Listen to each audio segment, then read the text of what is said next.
मेरे साथ संजीव भसीन साहब भी जुड़ चुके हैं। एक बार इस समय उनका भी स्वागत करके फटाफट उनसे भी टेक ले लेते हैं।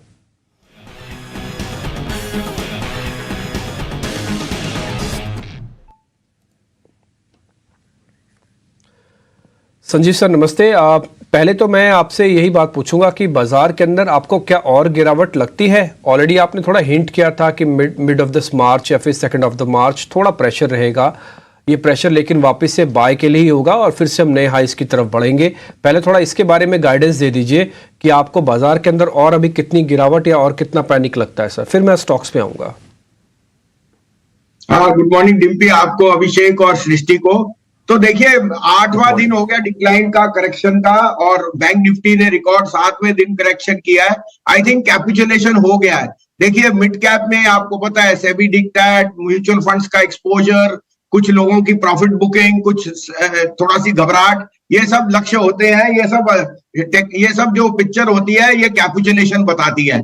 मुझे लगता है आज कल वो कंप्लीट हो गया। यहां से मुझे अगर मैं सेंसेक्स पे कहूं तो 71,950 के नीचे ये मार्केट नहीं गया क्लोजिंग बेसिस पे, और अगर नहीं भी जाएगा तो मेरे को पक्का है कि 73,000-74,000 वापस आएगा। निफ्टी के लिए आई थिंक 21,750, 21,800 बहुत स्ट्रॉन्ग डिफेंस है, और वापस 22,300, 22,400 ये टेक्निकली मैं बता रहा हूं, क्योंकि कल एक इवेंट है, फिर एक्सपायरी है। मैं कह रहा हूं डिम्पी जी, होली के बाद वापस तेजी है, और 8-9 अप्रैल तक आपको न्यू हाई के पास जरूर आएगा। इस बारी इंडेक्स आपको चलाएगा बाजार को, और धीरे धीरे कॉन्फिडेंस जैसे आएगा तो आपके मिड कैप भी चलेंगे। मिड कैप में ब्लड लेटिंग जितनी होनी थी उसमें से काफी कुछ हो चुका है। अब आपको अपना एंटे अप करना है। कहाँ अच्छे शेयर्स आपको मिल रहे हैं वो लेने की चेष्टा कीजिए, क्योंकि वॉलेटिलिटी आपके साथ है अगर आप उसका इस्तेमाल कर सके।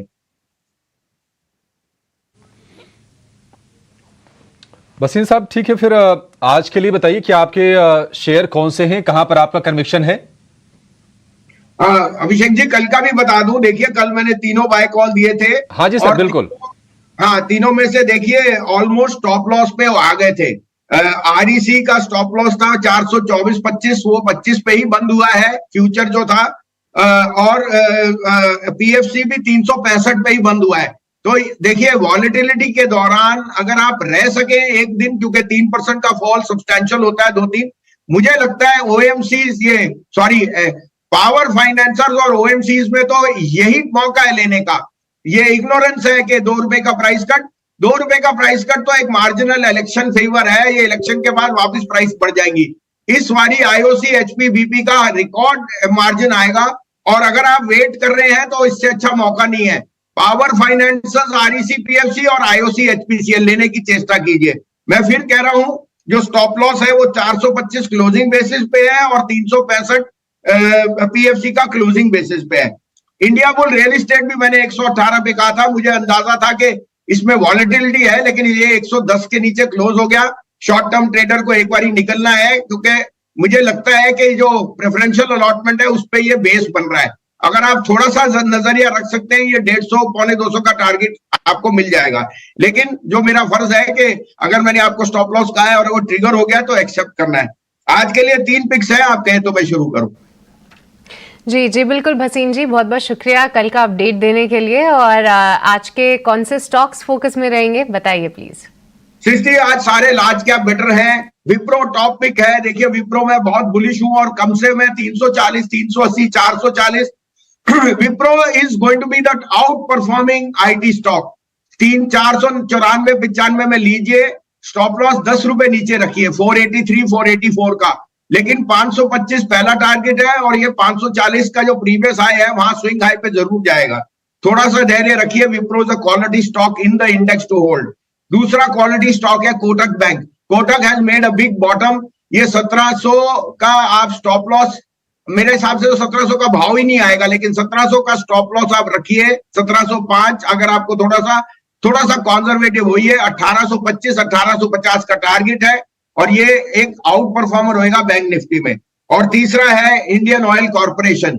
154 में इससे अच्छी मौका नहीं है। 190 के बाद 154, 155 ये एक्यूमुलेशन वाले पॉइंट्स है। 175 का टारगेट है, 148 का stop loss. You will have to ignore the rhetoric के ऑयल प्राइसेस बढ़ रही हैं, इससे इनको कोई फर्क नहीं। आईओसी एचपी के जो मैनेजमेंट है, they have been on record के we have there is no effect on the profitability, in fact we will show more accretion because of our cross selling of different products. Alright, बहुत बहुत शुक्रिया भसीन जी आज हमारे साथ जुड़ने के लिए और आज की स्टॉक कॉल्स भी देने के लिए। तो 3 नहीं बल्कि और भी स्टॉक्स पे उन्होंने बताया कि जहां पे पीएफसी, आरईसी और ओएमसीज पे रखिए खास तौर से नजर, उससे जुड़े स्टॉप लॉस भी सामने रखे। और आज के लिए जो कॉल्स हैं वहां पे विप्रो, आईओसी और कोटक महिंद्रा बैंक, तीनों ही लार्ज कैप स्पेस के काउंटर्स, यहां पे बाय रिकमेंडेशंस आती हुई भसीन साहब की तरफ से। पर चलिए अब आगे बढ़ेंगे और हमारे सभी एक्सपर्ट्स हमारे साथ मौजूद हैं और उनसे एक एक करके चर्चा करते हैं कि जितने भी स्टॉक्स पे खबरें आई हैं उन पे क्या होनी चाहिए रणनीति। एक बार